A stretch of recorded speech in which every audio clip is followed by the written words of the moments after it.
Good evening and welcome to Shop Talk, hosted by the Triangle Area SQL Server Users Group. Welcome to Shop Talk. This might be your first time here. If so, welcome. This might be your 9th time here. If so, you are one away from a free episode of Shop Talk. You just got to get 10 on your punch card, and that 11th one is free. Our punch cards go up to 11. So I have with me the one and only Mike Christensen. How you doing, Mike? Hello. Welcome. I'm here in the basement of Duke University Hospital. They haven't let you out yet. No, they never let me out. Well, that would explain many things. But one thing it does not explain is what Shop Talk is.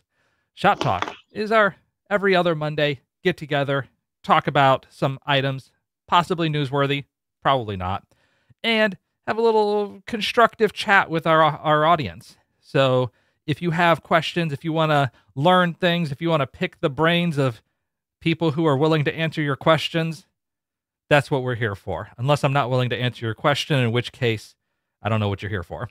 But what I'm here for is to tell you about some items on my docket. So I'm looking over at my docket right now. That one's over here. And the first thing on the docket is TriPass elections. So we have 3 board member slots coming open.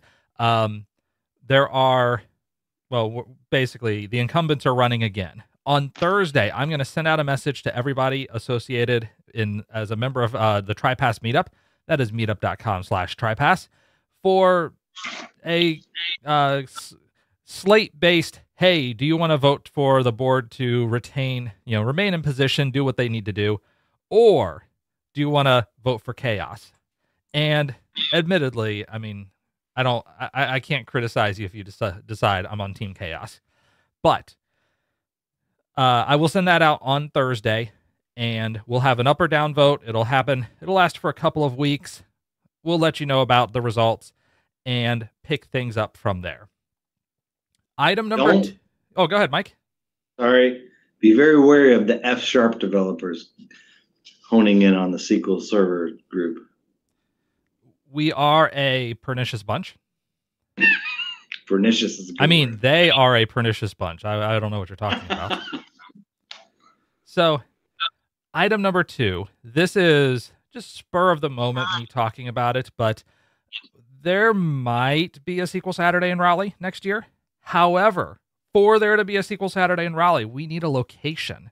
So, I am going to have a all points bulletin alert to anybody who might possibly know of a location that could host a SQL Saturday. Maybe knowing the rough numbers that I've seen in other areas that are about our size, we might expect to get about 100, 150 people, probably looking at about 4 tracks.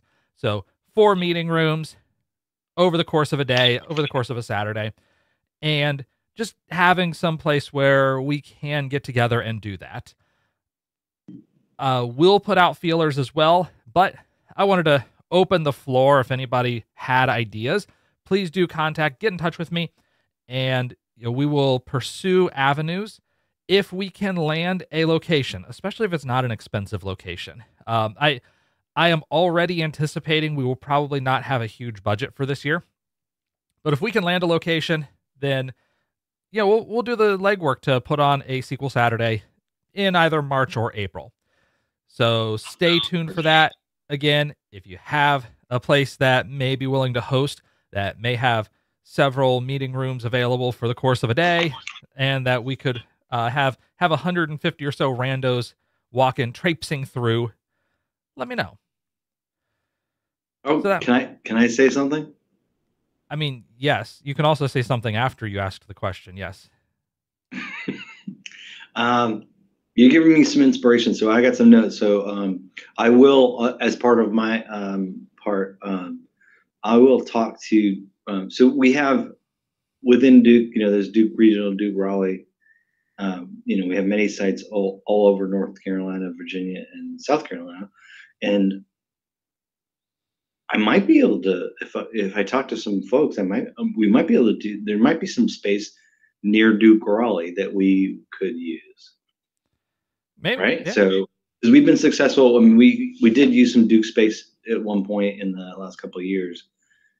I mean, 2018 to 2018, 2019. Yeah, exactly. All right, so that's on my list. It's on my list. I will check. Right. That could be possibly be free space. Free is a number I don't think we can beat. So that said, dear viewers, if you know of a place in the Triangle area, let me know. Let me know. We'll reach out and see if we can make arrangements if possible. All right. Those were the two items of note. I suppose third item of note is that tomorrow we will have our in-person meetup. This is the November meetup. We're going to have Carlos Lopez talking to us. Let me pull up meetup.com/trypass because, I think... Are you talking about SQL Data Partners? No, we're talking about the Triangle area. Oh, you're thinking Carlos El Chacon. No, this is Carlos Lopez, who is a data platform MVP out of Guatemala. So Carlos will be presenting remotely. He will not be coming up from Guatemala. I don't know that many Carloses. I apologize. That's okay. There are many Carloses. This one is special. Most of them are special. Not all Carloses are special, however. I think the SQL Data Partners Carlos has just got upset. No, Carlos El Chacon is special. He is a special man as well. And anyhow, that'll start at 6 p.m. So if you do want to come in, learn about building dynamic APIs for Azure SQL, check us out. That'll be there in person. Okay. My topic, first miscellanea topic, I suppose I could say. The things other than preparation for what we're doing as TriPass.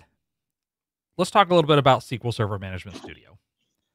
And specifically SQL Server Management Studio 21, which the previews for that dropped not too long ago. And I've got a few links to articles that I've covered in Curated SQL on the topic. So first one comes from Brent Ozar, and I'm going to drop a link to that in chat. You're yelling at a moose. That is not allowed in New Hampshire. I'm from New Hampshire. You can't yell at moose. It's against the law. It should be against the law. Yelling at moose seems like not a smart idea. But Brent has a post about Copilot. So the Copilot built into SQL Server Management Studio and gives some thoughts, notes that, hey, this is in very early preview and has rather limited functionality at the moment. So don't expect it to be 100%, oh my gosh, it's ready there. Also, one of my topics I love to impress upon others is that LLM outputs are like that of a drunken intern. You cannot innately trust what they generate. You must always confirm. You must always verify. Do not trust, do verify. And that Hans Blix? Hans Blix, the nuclear inspector? Trust but verify. No, Reagan said it first. Yes. Right? Yeah, it was Ronald Reagan talking about in Reykjavik. But no, Hans Brix. Hans Blix. Sorry. No, Hans Brix from Team America World Police. Which is still the greatest animatronic movie of our time. But that's a movie that we're not gonna be able to talk much about here on Shop Talk. This is not the two old guys on the what are they? No, that was Statler and Waldorf from the Muppets. Yeah, and Statler and Waldorf are my spirit animals. No, this was Matt Parker and Trey Stone, the creators of South Park. They did a movie with puppets. And it was a hilarious movie. It was like 2002, 2003, somewhere in that range. Very, very impolitic, very funny, very crude.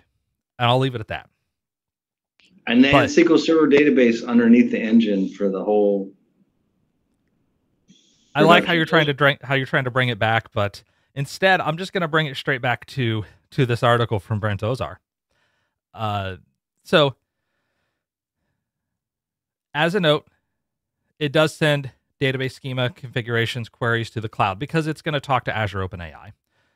But they don't keep that data. They don't use it for their training. This actually ties in with Azure OpenAI's rules about behavior of systems, where they don't take your data for training purposes. They don't take any models that you fine-tuned and resell them to other customers. They don't take your queries, your requests as inputs for future training data, because ChatGPT from OpenAI learned that lesson pretty early on with Samsung, where they were taking information, user prompts, and retraining off of that and accidentally exposing proprietary information. So what Microsoft does is they don't train on your data, they don't train on your models, they don't resell your models or repackage them, and they don't send that data back to OpenAI, meaning that OpenAI can't then do the things that Microsoft is saying they can't do. All that said, I would say if that is the type of legal practices that if you are willing to entrust your data to a language model and sending it into a cloud, that's the minimum of what I would want in a legal arrangement. Even something like GitHub Copilot, there are rules. If you're a GitHub Copilot enterprise user, you can turn off all of these settings where they will take your data, they'll possibly retrain on it. If you are not an enterprise user, there are fewer checks that you're allowed to get. There are fewer things that they'll actually collect, but you also have less control in what they do collect. So that's always read those licensing terms. Always read the legal agreements for these types of things. Understand when you're sending your data out to a company, what can and can they not do with your data. It's important. And Brent also mentions it is going to take a couple previews before publicly accessible, meaning probably a good 6 months away. All of this says, Brent's talking about some of the demos. Basically, the demos are open the Copilot, type something in, copy from the window into SSMS, run the query, get an error, and then go back to typing something in the Copilot window, copying the query results, running the query. Basically, a lot of human steps where you're taking your text, it's generating a query, you're copying the query, pasting it in, and then given those results, kind of creating a manual feedback loop. And one of Brent's concerns is, well, why could you not simply inject this into the query window itself and say, I want to have the user prompt be the same window as my query window. And so if you type a SQL query, then Management Studio just executes it. If you type it in plain English, then translate it. And if you ask for advice on the database, run diagnostic queries. It's, I will say it's an interesting approach. There is a little bit of a challenge to it, but it's certainly not insurmountable. And I think that would be a tighter experience. It would feel a little bit more like GitHub Copilot, where you can open up Copilot, you could have Visual Studio Code, and you can just type in a comment and then generate code off of it. So you might have to type it in as a comment and then let it SSMS Copilot finish the job for you. And I could see that being a bit of useful functionality. So let me spit this back at you as a, hold on, where'd you go? Can you I'm still here. me? Oh no, Mike has gone senile. I'm still here. So one of the things that I get a lot is errors. And one of the things, so let me just say, like, I'm trying to stay on the topic of LLMs and like and artificial intelligence. So if you have a tool that is like SSMS or Azure Data Studio, and you are like a subject matter expert, like a lot of us are, and you run SQL, you might get errors that say something like that alias does not exist, or on line 22, we were unable to run this query, right? And Yep. so when well, a lot of my clients, I have a lot of clients that are statisticians, like they kind of have skill set like you do. They do machine learning and stuff like that. And so they use R, right? Like almost exclusively. Duke is a big R shop. And so the SQL is embedded in some of their R queries. We are RODBC. So interestingly, the language that comes back for errors is atrocious. It's like it just doesn't run or it doesn't give. So I'm always like using my tools to say, and I'll grab my client's SQL and say, oh, you I know this sounds crazy, but like after all this, there's a comma missing, right? The idea that AI could come into an interface or for like a GUI, like, and be like, oh, this is what you did wrong. That would be hugely, hugely helpful. Yes. And I am actually pulling up a book because you mentioned R specifically. So yeah, and I know you use that too. Well, this is actually a book that I am in the process of tech editing. So I am the tech editor for this book, Data Analysis with AI and R, from Dr. Ulrich Mater, who is out of Switzerland, as I recall, and actually gets into some of the tooling. Yeah, he is in Switzerland. Okay. Gets into some of the tooling involved in this. And one of these tools is called Aider. And this tool actually does help a lot with, hey, you've generated some code.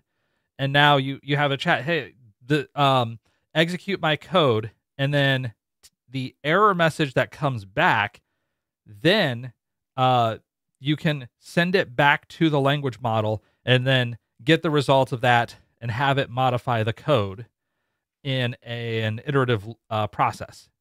Are you kidding me? You just blew my mind. However, where I will put in a however is that is certainly not 100% correct. Again, drunken intern. You have asked the drunken intern to fix the code that the drunken intern wrote. Sometimes the drunken intern figures it out and says, oh, yeah, of course, I forgot this edge case.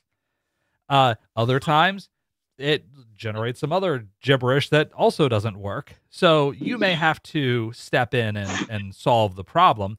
But moral of the story is that this is a practical technique that we're seeing specifically in some of these programming languages like Python, like R.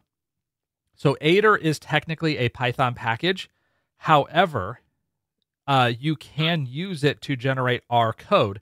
And I will spoil just a little bit that in the book here, chapter 7 and 9 both use Aider very heavily in RStudio to generate code based off of comments. So you say, I want a code base. I've got this kind of data. I've got this structure of data. I've pulled it. Actually, chapter 7 it involves gathering data from the Napoleonic Wars off of Wikipedia in multiple languages. And so you say, I want information on these battles and these famous people, And I also want you to get it in Portuguese and Dutch and German and French and Russian. And then store all of this data, shred the HTML, turn it into some data frame that I can make use of. So using Aider and human comments to generate that kind of code. And then when it inevitably fails, because that code's not going to work the first time around, taking the outputs of that chat and feeding it back into the chat itself. Oh my God. Can you scroll up to the name of the book? This is Data Analysis with AI and R, using OpenAI, Copilot, and Aider, Ulrich Mater. And I did convince him to add a section on how you replace OpenAI with Azure OpenAI in the code. I believe there's going to be an appendix on that. And even though everybody on Shop Talk knows my general opinions on language models, large language models, somehow they roped me into tech editing the book.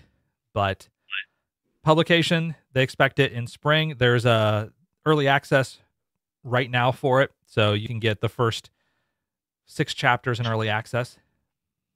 And I'd say check that out if you're interested. It is in R, all R, not SQL related, but since we were talking about this in the context of R. No, and that's super grateful. I'm super grateful for it because like my whole, I have had to like flex to learn R, like creating data frames and like, I mean, to the extent I'm a technician, right? Like, so like, I'm kind of like almost like IT support for folks. I'm not doing survival analysis or,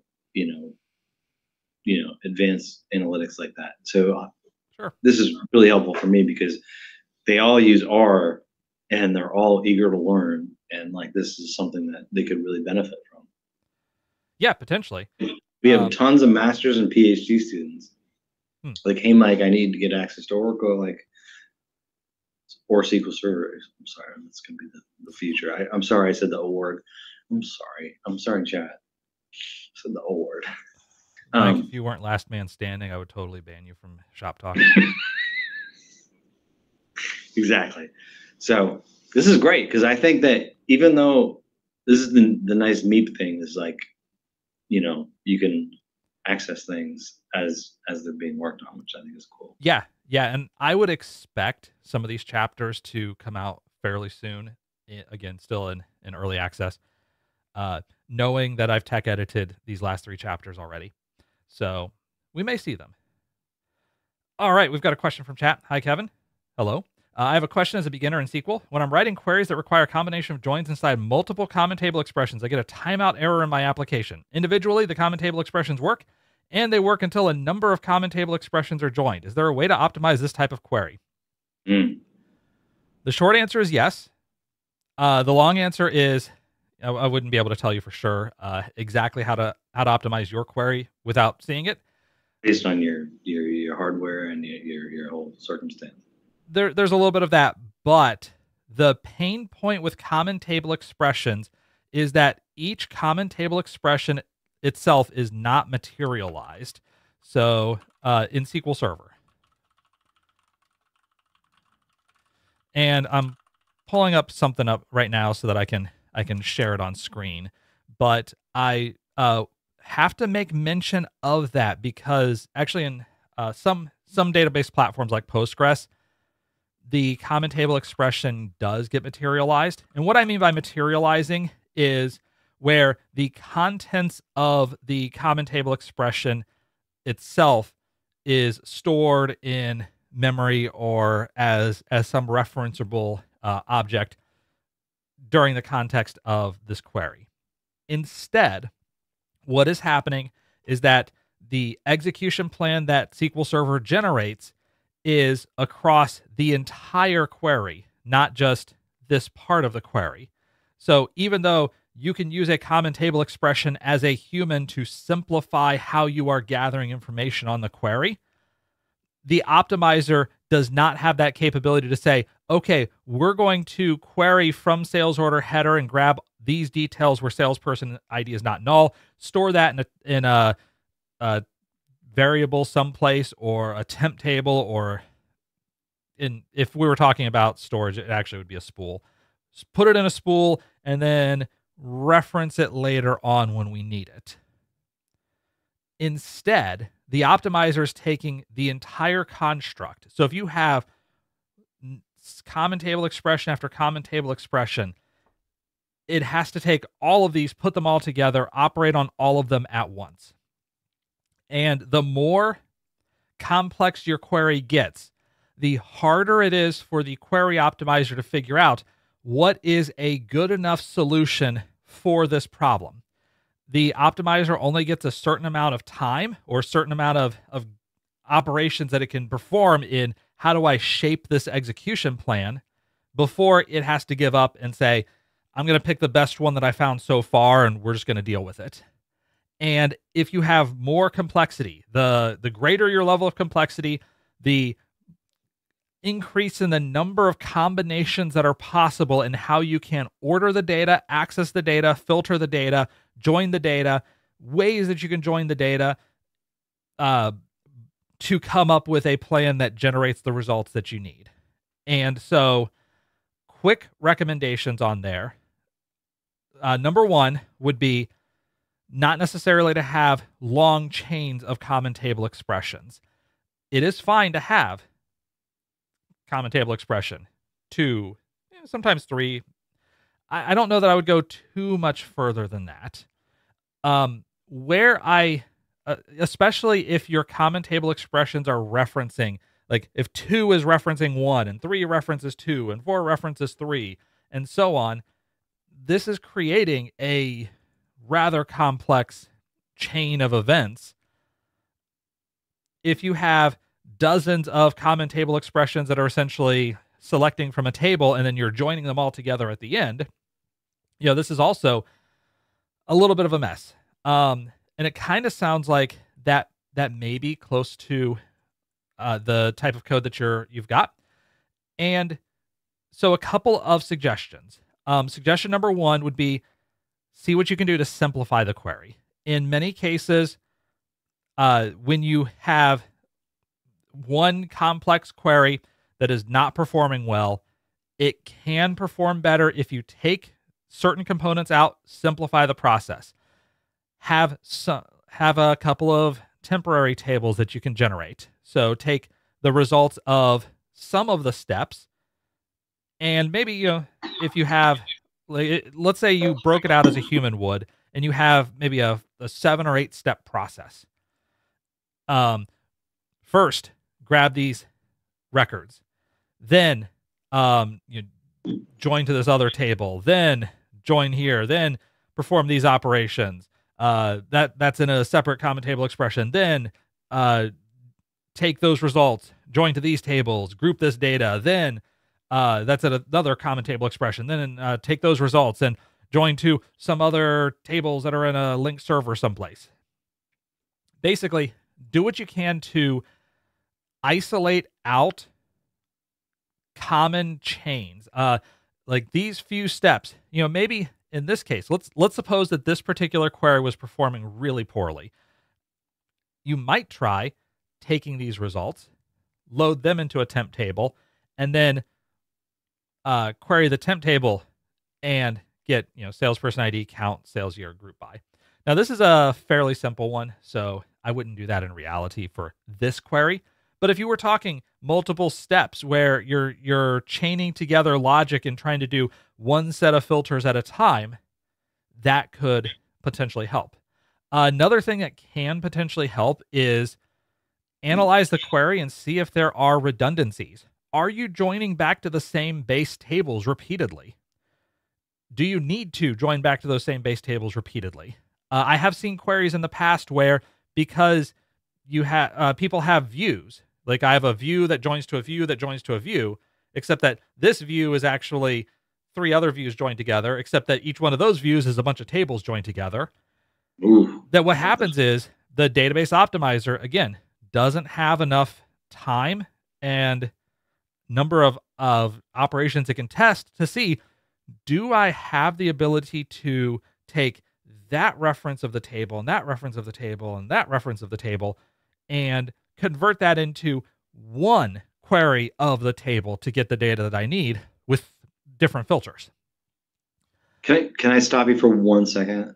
Yes. So this is pursuant to a very long ago Grant Fitchie presentation where he talked about like statistics for views is not correct. And this was, to be fair, this was 2018, 2019. So is that true anymore? So like if you do statistics on views, is that changed, or it was a very simplistic thing that I said, which is that, you know, Grant was kind of saying like, if you have views, you know, the statistics are going to be wrong in terms of performance.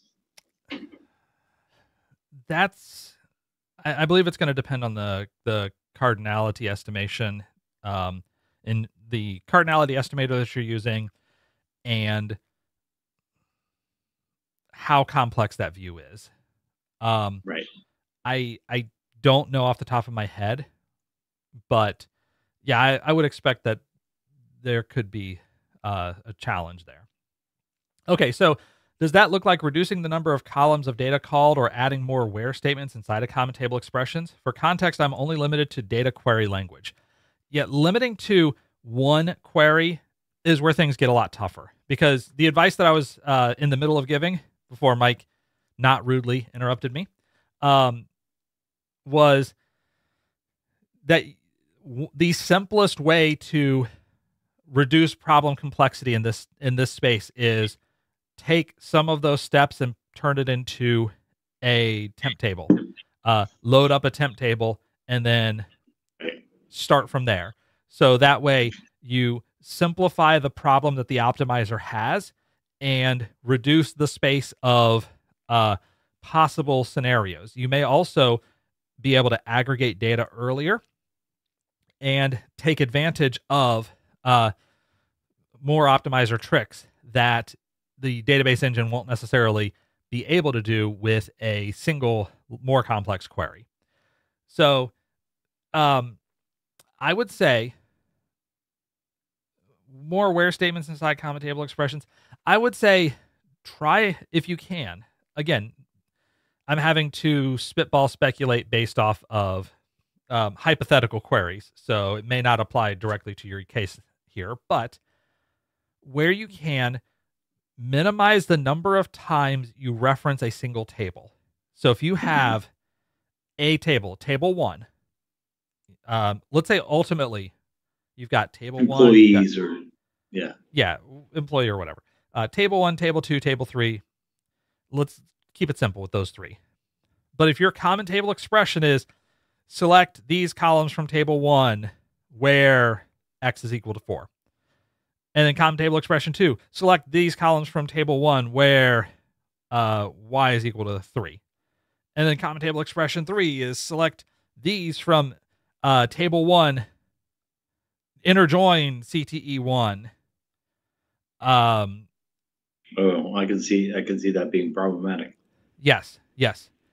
In those scenarios, look at the execution plan, see how many times you're hitting a single table, especially larger tables, and look for ways to reduce the number of times you hit that.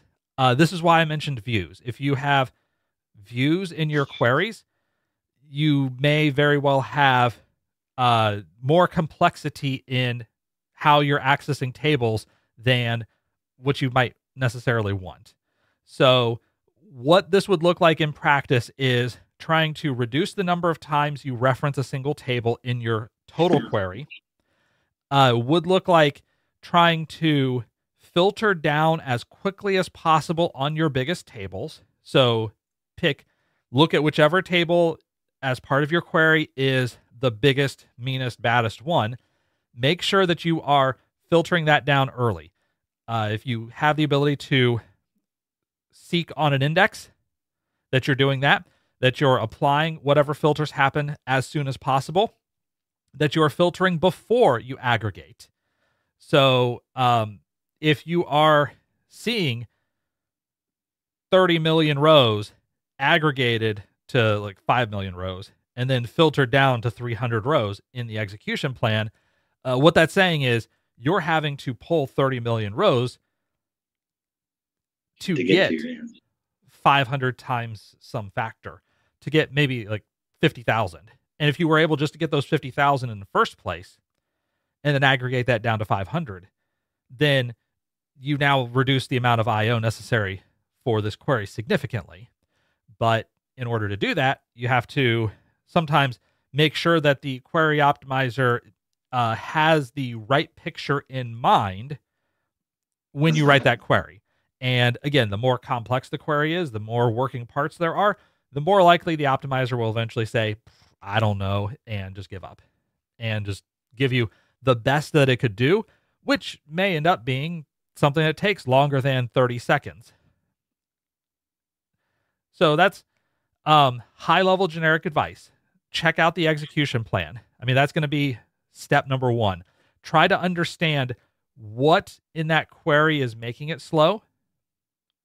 And then so that's the one. Understand what the execution plan looks like. Two is make sure you understand how many times those individual tables are referenced and minimize the number of unnecessary references. You may need to query table 1 2 times, 3 times over the course of the query to consider, like, if there are specific considerations where you have to hit radically different subsets of data. But that's also going to make your operations a lot more complex. And third bit of advice might be knowing that you're calling this from an application. You might possibly benefit from breaking it out into a couple of steps. Okay, take subset of data into your application, take subset of data into your application, join in there. And it may be that in that very specific scenario, this could be faster than having the database engine do the work. This is especially true, again, if the alternative is massively complex query. Alternatively, if you have the ability to execute a stored procedure, now you're beyond the necessity of just using select statements. The reason, are you seeing me nodding my head? I'm assuming that's a Bulgarian yes. Incidentally, you've been to like .NET Conf where you go to Bulgaria and other Eastern European countries? No, however, I did go to grad school with a couple of people from Bulgaria, and I was in a conversation. Yes. One of them, she shook her head. She's like, "Yes, I agree completely." And I'm like, "Why are you shaking your head? No, no, I'm shaking it. Yes." Yeah, U.S. That is not what it means. Exactly. So we had that conversation of, "Oh yeah, for like everybody else in the room, this is yes, that's no." But for her, oh my god, that is so awesome. This was no. So that's like, just gotta understand who you're talking to. So, not to step on stuff. So you were talking about stored procedures, right? Yes. So I come at the SQL Server group as like the eternal novice, and I'm not a novice, but like I see when we have chats that are successful or people like are like learning something, that a lot of them will not have the privileges that you, Mala, and others have, right? Like creating an index, etc. And you might have to make this long query, right? And so your advice about the plan was absolutely spot on, which is, you know, I knew nothing about that when I was a novice. Like I was in a small shop at a pharmaceutical company, and there was like one login. We all logged in, and this is a side topic, but like, you know, I didn't know what drop table meant, right?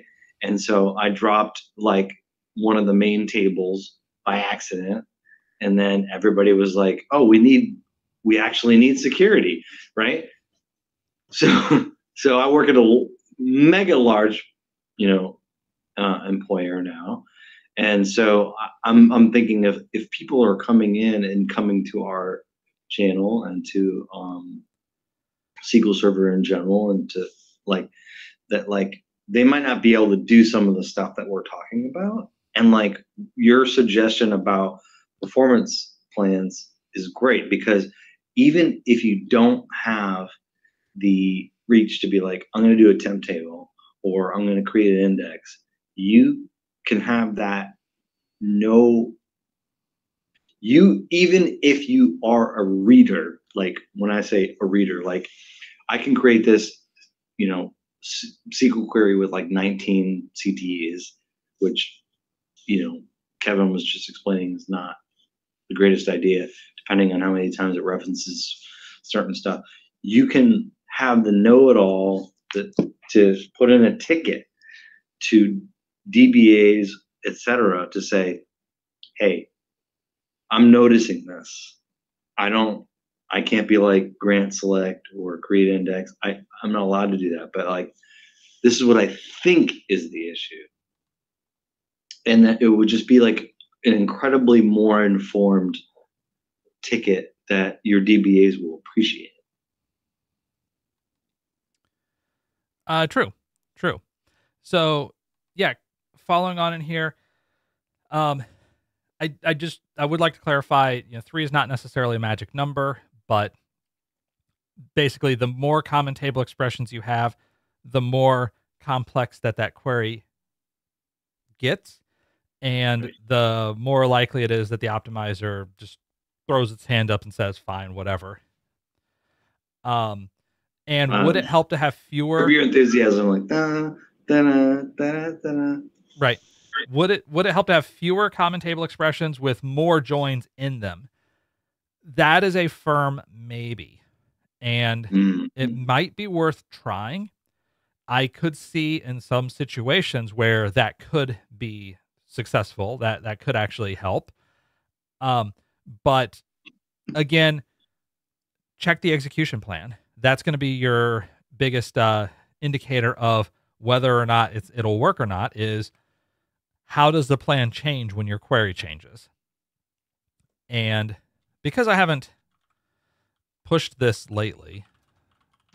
Also, while he's doing that, I'm not sponsored, but this is the Grant Fitchy revised edition 2022 performance tuning. It's not that much. I mean, it's a long book, but it's not that much money. It is a good book, and it is. The money per wisdom is ridiculous. Yeah, just dropped a link in chat to that book if you're interested. But what I was going to come up with is, I haven't pushed Plan Explorer lately. I guess now it's SolarWinds Plan Explorer, even though I continue to think of it as SQL Century Plan Explorer in my brain.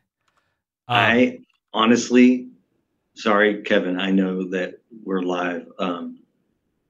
I did a whole presentation on this internally with the developers in our core group that are, SQL developers, and they loved it. So I don't know if they got a bump in downloads, but like, man, it went over well. As well they should. Thanks to you and Mala and and the group. Like, it's been great. Yeah, as well they should. Plan Explorer is free, and it is a very easy to use tool for analyzing query plans. It is technically the same information that you would get from SQL Server Management Studio, but it visualizes that data in a much clearer way and helps you track performance over your variants. So you could make modifications of the query in the same window, run it over and over, and you can see, oh, well, this version performed faster, this version was slower, this version was a lot faster, and keep track of that over time. Here's what I did. How did it change? And perform experiments. And it's free. The free part is important. But this is going to be a very useful tool and will help answer some of the it depends questions about, if I rewrite this query in this way, how is it going to affect the performance of the query? Will it have an impact? And will also point you at the areas of, oh, yeah, here are my most expensive table references. Here are the things that are costing the most in terms of poor performance. So like in this scenario, we have a table scan of this part supply and it's pulling in 300,000 records. And then if I scroll over a bit, we have these 300,000 records that are then getting aggregated to 3,000 records. And then they're coming up here, and then they're getting aggregated again to one row. So we have this scan of nation, this scan of supplier. We get the 3,000 suppliers. We're then joining to all of the parts to get 319,000 parts for those 3,000 suppliers, but then we're aggregating it back down to one row and asking, what's going on here? Why are we going down to one row? And is there a way for us to do that earlier to where we don't have to scan 319,000 rows? Or really scan however many rows that is and get back 319,000 rows of however many rows we had to scan. And why are we scanning this? This is a big enough table. Maybe we should be trying to hit an index on it. So just based off of the shape of the execution plan, and the fact that, we have two leading into nested loops on 300,000 records, giving us back 9,000 records, we can look at this and say, there are probably ways that we can optimize this query in such a way that it will return fewer records. It will pull in fewer records to begin with, and will return back the data more efficiently. Now, for specific guidance on specific queries, that's where you have to have knowledge of the data, the underlying data, where you have to have knowledge of the system. And that's something that I wouldn't be able to give you just off the cuff and chatting without any reference. But hopefully that is enough information that it at least kind of points you in the right direction of where to look and how to look for it. And then from there, that might guide you to maybe the next step of, okay, then once you have an idea of this has simplified it, digging it a little further and possibly coming up with, well, if I rewrite this query like this, now it's more efficient. Right. And I encourage you. Yeah. Sorry, I interrupted, but if you're in a big corporation and you need to advocate for what's going on and you can't create tables or temp tables, it's good to give your DBAs and your other support folks more information that you're aware of. This is so I'll summarize it as, this isn't working. The reason I think it's not working is because of X, or and it might be more than one thing. Like you're offering added value, right?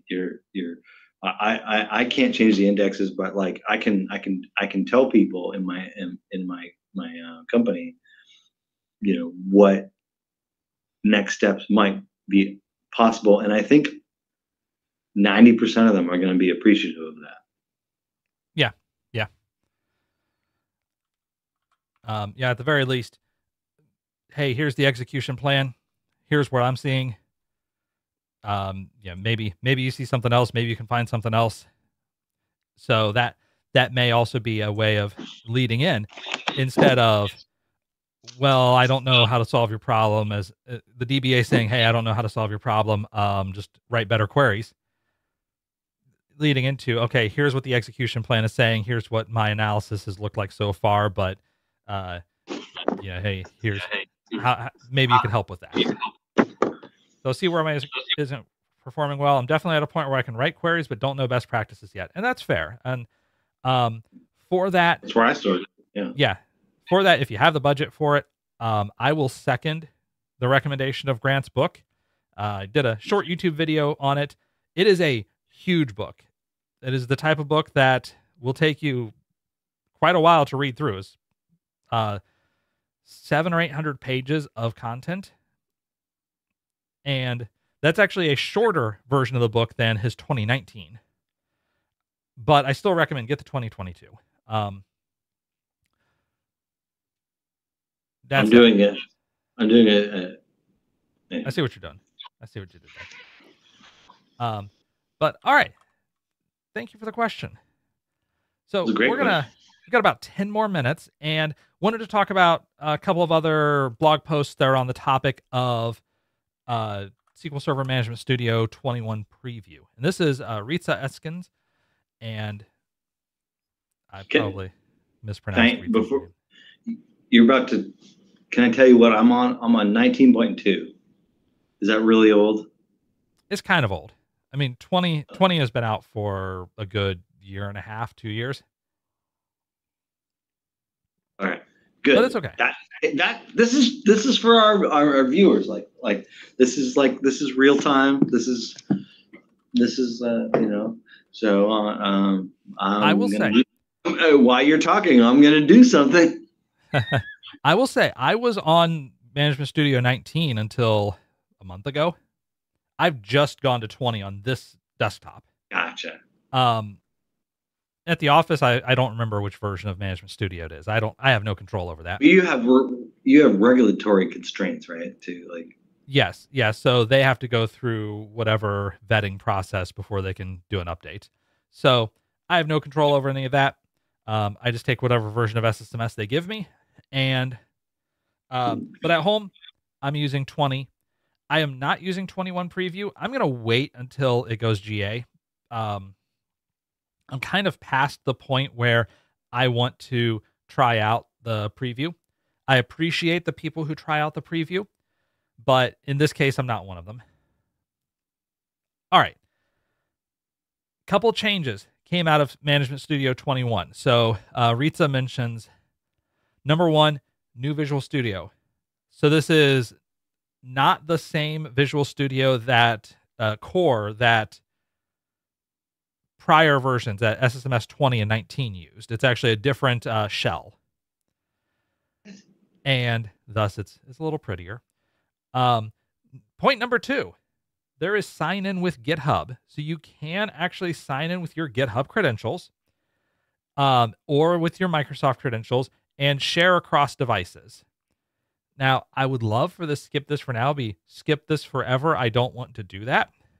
But if you do want to do that, you can sign in with credentials and then essentially store your settings and be able to bring those settings to other devices. So, yeah, it's sharing settings across devices, which is somewhat reasonable. But yeah, maybe you don't want to do that. That's a huge one. It is beneficial. I've in the past needed to export those settings and import them, and you can do it pretty easily in Management Studio for most items. But there are a couple of items where the settings the configuration files that you create don't cover everything, and so there may still be a couple of setup steps afterwards. If this completely obviates that, okay, then that maybe I'll do that. But I also don't like the idea of signing in with my GitHub account at an office computer, or because you have a lot of like Cadillac-y and other stuff.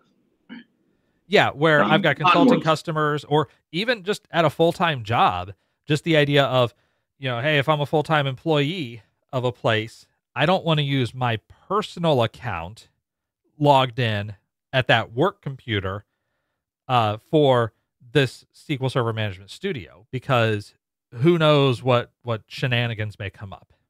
Right. So that's the part where I don't know how incredibly useful it will be, but maybe. So Ritza does mention that there is Git integration with Management Studio, and that's kind of neat. I think it was Brent Ozar who had a blog post about how the Git integration doesn't feel like it's ready yet, that there's some stuff that's broken at the moment, but you can see where they're going with the preview. There is dark mode for people who are into that kind of thing. Management Studio doesn't fully support dark mode. That sounded, I'm sorry, Kevin, that sounded like there was some disdain in that. There is a fair amount of disdain. My official opinion on dark mode is just turn on a light, people. Turn on a light.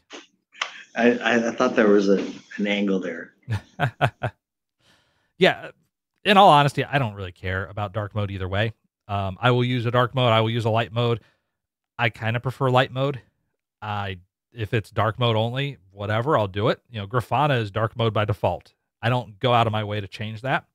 But I also don't think that, oh wow, this is amazing. I love having darker screens. Turn on a light. Right. Says the man who has 4 lights flashing, like blaring down on him in at his the moment. face. Yes. Maybe don't turn on that many lights. Trust me, that's it's not great after several hours, but it's okay. All right. There is a new settings window, and this looks suspiciously similar to what we get in Visual Studio Code and Azure Data Studio in terms of the way the settings setup looks, and the fact that you can edit settings as JSON. So I think they're stealing a page from VS Code and from Azure Data Studio for that. I mean, why wouldn't they, right? Like they're not trying to reinvent the wheel, Sure.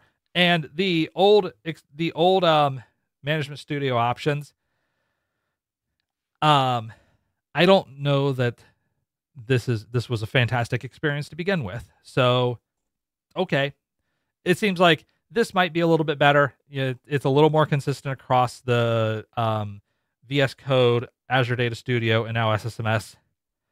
If it's more consistent across all 3 of those, it's probably a decent maneuver. But that there is a classic experience, so you can still get back to this if you have so much muscle memory in your option settings. And to be honest, I don't know how much muscle memory DBAs have with, show me how to turn on line numbers for SSMS and what I need to click to get there. There are some. Solomon, but it's not their job to tell developers like me how to do that. Well, no, but what I'm saying is there will inevitably be some who moved my cheese with how dare you change the tools options, to which I respond, how often are you in the tools options? How often are you actually in there? Because every time I set up SSMS on a new device, I have to click through each one of those and say, okay, what was on here that I needed to change? What was on here that I needed to change? For the most part, I don't have much of that memorized. I have muscle memory enough for line numbers for a couple of settings, but there are some things where I have to go back each time and be like, is it in this window? No, it's not. Is it in this tab? No, hang on. It's on this one. No, actually it's on this one. You don't have a preferences file is what you're saying. Not necessarily, because going back to, I may be on a device where I can't bring that in. Right, exactly. Yeah, because I was going to say one of my mentors, Steve, at Duke, who is a legend, and he'd be like, he had like a cell phone with like a multi-gigabyte card on it, mini card. He'd be like, well, I'll just take this home and I can do this on my virtual computer. I'm like, Steve, come on. Like, you're crazy. And he's happily retired. Like, he flies drones and stuff. Like, he races drones and stuff.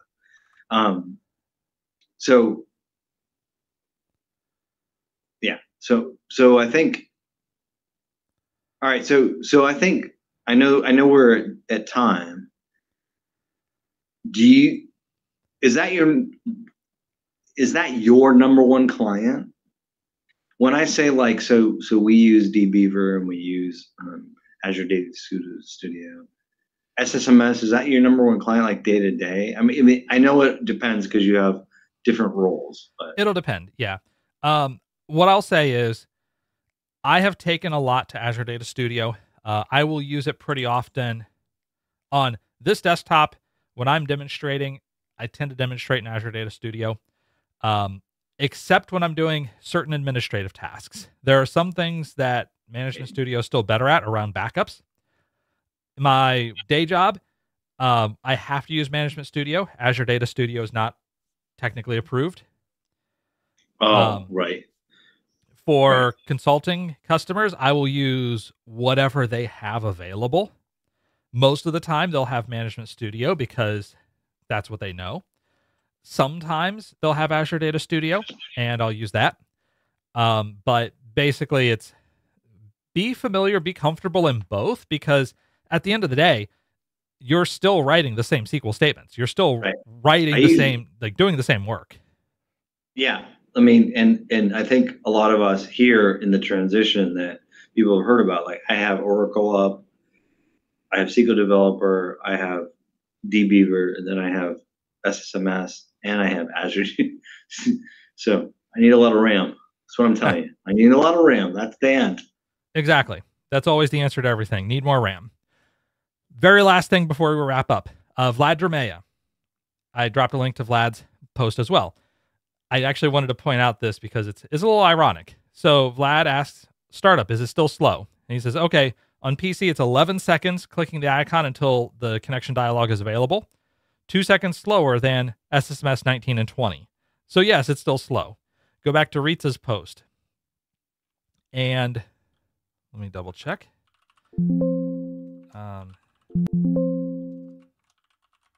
There we go.